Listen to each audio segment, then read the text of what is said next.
How do you feel about more and more, well, hard to say, DJs working with MP3s instead of vinyl, or, all these things?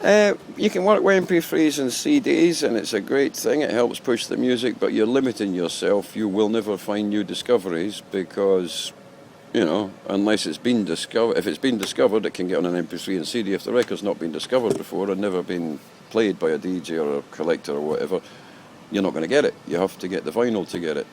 You know what I mean? Or you could wait and I'll get the vinyls and put them on MP3s and CDs for you, but you'll be left behind in the queue when it comes to bookings. So if you're playing music, that is, I suppose, the new old thing, is if you're playing music, you have to keep it changing and moving forward. You don't want it to stick as a revival scene. You have to play the odd classic to keep the crowd to a point they understand. But if you've got regular folk coming, you have to move on, or after a year or two, think, oh, it's the same old tunes. And to do that, I believe you have to find new discoveries and things that haven't been played before and things that haven't appeared on compilations or on the internet. So, and that means digging for obscure records. So MP3s, CDs, fine if you want to be a DJ in a small local bar or a local club to introduce people to the music. If you want to start doing the sort of touring the world DJing thing, you're playing MP3s and CDs, nah, you haven't got a hope in hell, mate. You'll be laughed at. I also think that in JoJo's, I can see when I'm putting on the 7 inches and all that, there's a certain mystique about it, and you can feel that the crowd feel that mystique. Oh, he's putting on 7 inches, and it gives that little bit of character to the night, if you know what I mean. Yeah, instead of sliding and something and a machine and and it does make them think, oh, we're in somewhere special. He's putting on the original records, and ooh, this is special. Okay. But I've nothing against folk playing CDs or MP3s. I'd be very irritated if I turned up at some club on a foreign booking and the guy started playing, the tunes I've got on my box off MP3s. I think, oh, come on, you cunt, I've got the original on my box. Then let them have a treat of hearing the original, because you do lose a bit of sound quality with digital stuff. Your analog records, you get more of the tune in there, okay? So you're cheating them a wee bit musically. You don't notice that much, but I do, if you play the MP3 as opposed to the record. That's another point. All right. So tomorrow you're playing at the Juke Joint Music. I'm playing at Juke Joint Music with Goo. Goo's been a very nice boy. I've known him for many years. We hooked up through the funk thing when I was doing the funk DJing, and he was a funk DJ over in Bremen in Germany, which we're in just now, and all that. And then he's gradually got into this 50s thing, but he's still got to get into the white stuff a bit more. He's still stuck on this black music only attitude. Not so bad, but he prefers the jump jive, which most people do at first, then they get into the rockabilly. But yeah, I'm very glad that he's doing a regular night in Bremen, which is quite a small town, and to get it going in a place like this is well done. Hats off, and keep it going, and hopefully soon he'll get his own discoveries and start touring the world. What are you gonna do? You stopped Deep Funk on Friday night.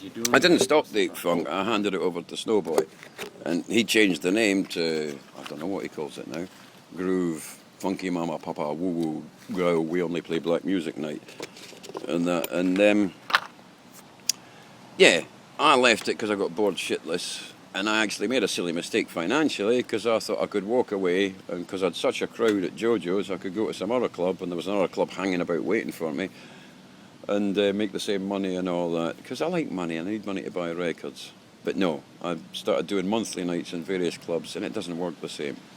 And then the other sad side effect is it's been a year since I packed in Deep Funk, and now the Friday nights have gone way downhill, because apparently the music's not as good as it was, but I don't believe that. I think it's because people have actually lost interest in the funk. It had its time, 15 years, it was great, but this music is better, and it's hard to cling on to something that was good if you find someone that's better. And I think that, if you're a music collector, maybe it's not better. If you're a funk collector, maybe it's not better. But if you're a general public going for a fun night out, you can have more of a fun night out to this stuff than you can to funk. If you're an aficionado of funk and soul, then maybe you'll have a better night out to funk and soul. But I like to cater for...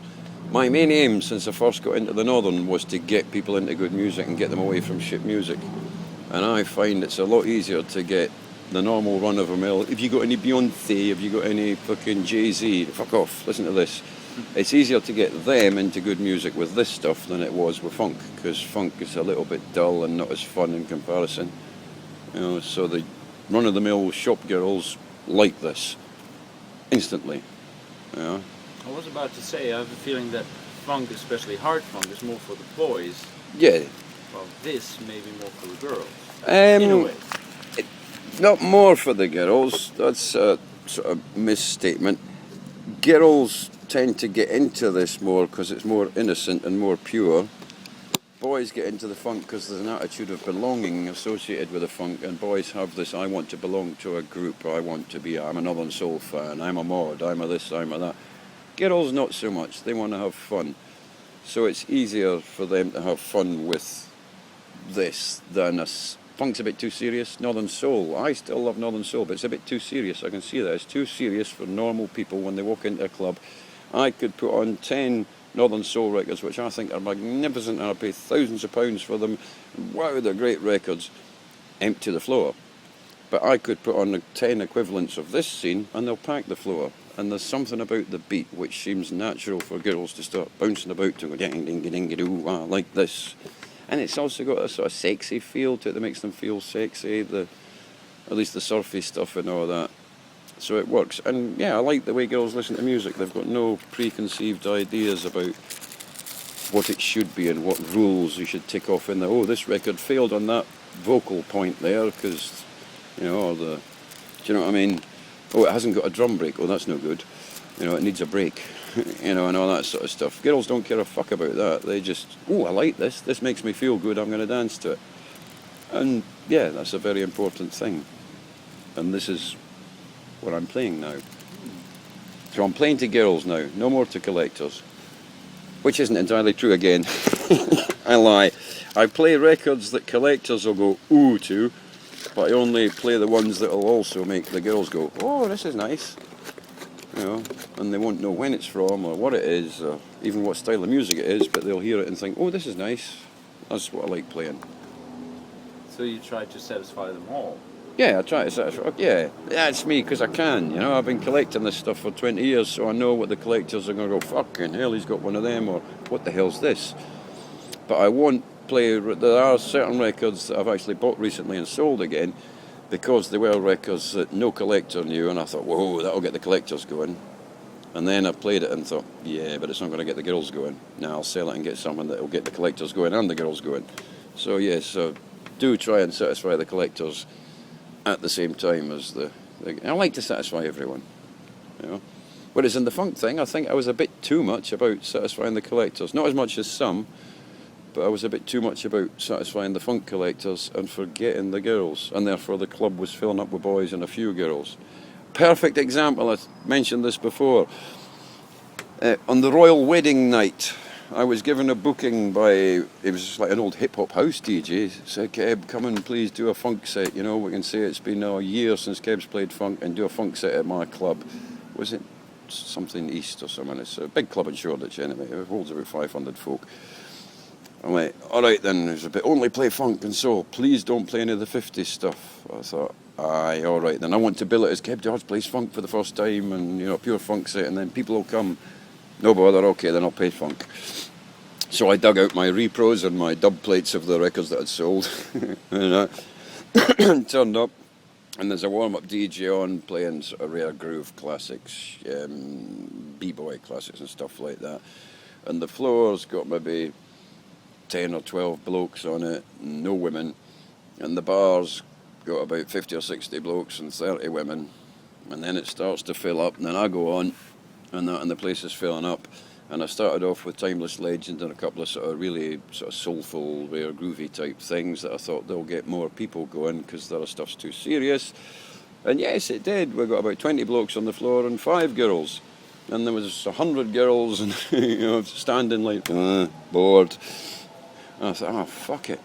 Right, boom, I'm going to play you some 50s funk now, which was a lie, and put on a 50s instrumental. Scorpion, the Carnations, off this here compilations. Carnations, Scorpion, packs any floor, any time. I just thought, fuck it, if I put the Carnations on, I'll get every cunt dancing. And I put the Carnations on, 50s funk, whoosh, you saw these girls going, this is fun, this is refreshing, and that whoosh to the floor, and then more were coming in the door and going straight to the floor instead of hanging about. And the whole night I played 50s right the way through and just put the funk box to the side. The promoter was standing at the bar with the owner, looking up at me, and I'd asked the owner before, as Stuart Patterson, I phoned him up a while ago, I says, look, I fancy a night playing 50s on a Friday, you know, I'm packing in deep funk, and oh no, ridiculous 50s, never work, no, I have to play black music, no good. I was, oh, all right then. Anyway, the owner and the promoter are standing at the bar, and they look at me and catch my eye when I'm DJing, and the promoter's like, what the fuck are you doing? What the fuck are you doing? And the owner's like, bloody hell, look at the people, they're enjoying it. And then the promoter's, oh bloody hell, look at the people, they're enjoying it. Ah, fuck it, get on with it then. And yeah, it proved the point that I'm trying to make. You know, it's so much easier to get people, especially women, all people dancing to this stuff than it is to get them dancing to funk. Unless you're going to just play James Brown's Sex Machine, and you know what I mean. So I can play records of this ilk that nobody knows and get them to the floor very quickly, but they won't know the tunes at all. But because they've got that something about them, I'll get them going. Whereas funk, to get them to the floor, you have to play something they know. Does that sound feasible? That's what I'm thinking it is. We'll see tonight. We'll see tonight. At Duke Joint Music with Goo, we'll see. Get them going with stuff they don't know. I have got a few safety records with me. Always take safety records. You should. Yeah, I know. Aye. I mean, because there can always be a point where it's like, okay, I have to tick you off just a little more. You know, It depends on the crowd. You see, at JoJo's, I don't take safety records and I don't play them because they've been coming for so long, and I know that I can get them with the obscure stuff. So I don't need to play Johnny B. Goods. I don't need to play Good Golly Miss Molly's. Love those records. Fed up with them now, but love them. But I did bring some tonight because if I don't know the crowds, you know, you don't want to just punish them with rare records. But I actually think I can get away with it. I'll try it, see what happens. Just play stuff that they won't know and see what happens.